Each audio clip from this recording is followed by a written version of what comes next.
આ તરફ છોટાઉદેપુરના બોડેલીના રાજખેરવાનો માર્ગ અત્યંત ખખડધજ થઈ ગયો છે અને લોકો પરેશાન થઈ રહ્યા છે। એ સિવાય વરસાદી પાણી પણ ભરાય છે અને લોકો હાલાકી ભોગવી રહ્યા છે, ખાસ કરીને સ્થાનિકો અને વાહન ચાલકો। તંત્રની બેદરકારી છે, જેને કારણે રસ્તાની આવી હાલત છે। રસ્તા પર નીકળવું મુશ્કેલ બન્યું છે, રોગચાળાની ભીતિ પણ સર્જાઈ છે। બોડેલીથી રાજખેરવાનો 2.5 કિલોમીટરનો માર્ગ 1.81 કરોડના ખર્ચે બનાવાયો હતો, જેમાંથી 600 મીટરના માર્ગની કામગીરી તો કરાઈ જ નથી। તંત્રએ 600 મીટરનો માર્ગ પડતો મૂકી દીધો છે, તો કોન્ટ્રાક્ટર દ્વારા રસ્તા પર 3 ફૂટ જેટલા ખાડા કરી દેવાયા છે। અનેક લોકો આ ખાડામાં પડી જાય છે, છતાં કામગીરી નથી થતી।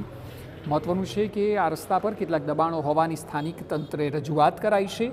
2 વખત પોલીસ કાફલા સાથે આવીને તંત્રએ દબાણ દૂર કર્યા, પરંતુ દબાણ પૂરી રીતે દૂર નહીં થયા હોવાથી સ્થાનિકોએ ફરી અરજી કરી, જે બાદ રોડનું કામ બંધ થઈ ગયું।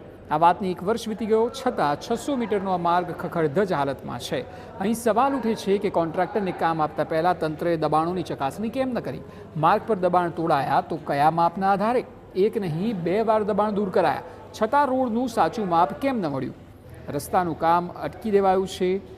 તંત્ર કેમ દબાણ દૂર કરીને રસ્તો નથી બનાવતું? હવે તંત્ર તો કામ કરશે નહીં તેવું વિચારીને સ્થાનિક લોકોએ પોતાના ખર્ચે જ રસ્તાના ખાડા પૂરી દીધા છે અને ચાલી શકાય તે પ્રકારે રોડ વ્યવસ્થિત કરી રહ્યા છે। જે કામ તંત્રનું છે તે જનતા કરી રહી છે, તો ટેક્સના રૂપિયાનું શું? તંત્રને મળતી ગ્રાન્ટનું શું? ચોક્કસથી છોટાઉદેપુરના તંત્રની આ બેદરકારી છે। હવે આ રસ્તો બને છે કે નહીં તે જોવું રહ્યું। છેલ્લા 1 વર્ષથી તંત્રમાં રજૂઆત કરે છે, નેતાઓને કાલાવાલા કરે છે, પગ પકડવાના ફક્ત બાકી રહ્યા છે અને આજે કામ ના થયું અને છેલ્લે કંટાળેલા લોકોએ હવે પોતે આજે ખાડા પૂરી રહ્યા છે, પોતાના ખર્ચે ખાડા પૂરી રહ્યા છે। કેટલી તકલીફ પડતી હતી અને તમારે કેમ મજબૂરીથી અહીં ખાડા પૂરવા પડ્યા? અમે બહાર નથી નીકળી શકતા, છોકરાઓ નાના નાના બહાર પડી જાય એના લીધે આ ખાડો પુરાયો છે। પછી હાથ પગ ફ્રેક્ચર થઈ જાય, ઘરમાં કોઈ કરવા વાળું નથી, બીજું તો કોણ કરશે? અહીં કોઈ જ કરવા તૈયાર નથી, કોઈ આવવા તૈયાર નથી, કોઈ જોવા તૈયાર નથી। આ ખર્ચો અમે અમારા ખર્ચે કર્યું છે। પંચાયતનું કોઈ સભ્ય નહીં કે કોઈ સરપંચ નહીં કે કોઈ તલાટી નહીં, કોઈ કશું અહીં કરવા તૈયાર છે નથી। આપણે આ જે વિસ્તારની અંદર જે લોકો અહીંથી પસાર થઈ રહ્યા છે, આપણે બીજા એક ભાઈ છે તેમની સાથે વાત કરીશું। કેટલી તકલીફ પડી રહી છે અહીંથી અવર જવર કરવા માટે?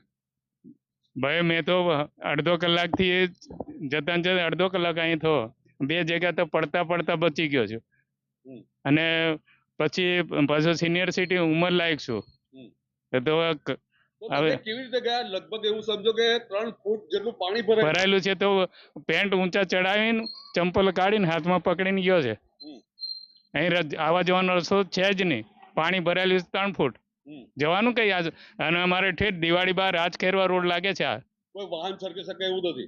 વાહન હું ચાલવાના ઠેકાણા નથી, પછી વાહન કઈથી સરકે?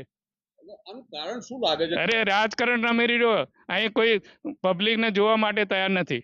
તો નેતાઓ કોઈ સાંભળવા? નેતાઓ કોંગ્રેસ હોય ભાજપ હોય, કોઈ સરકાર જોવા માટે પબ્લિક ને તૈયાર નથી। પહેલો જે વરસાદ થયો છે તેની અંદર હાલત આ થઈ છે, જો ભારે વરસાદ થશે તો શું પરિસ્થિતિ? ગયા વર્ષે જો 21 ઇંચ જેટલો વરસાદ થયો હતો અને અહીં કેળસમા પાણી હતા, જો એ જ પરિસ્થિતિનું નિર્માણ થશે તો ઘરની બહાર કેમ કરીને લોકો નીકળશે? એ એક યક્ષ પ્રશ્ન છે। મકબૂલ મંસૂરી, TV9 છોટાઉદેપુર।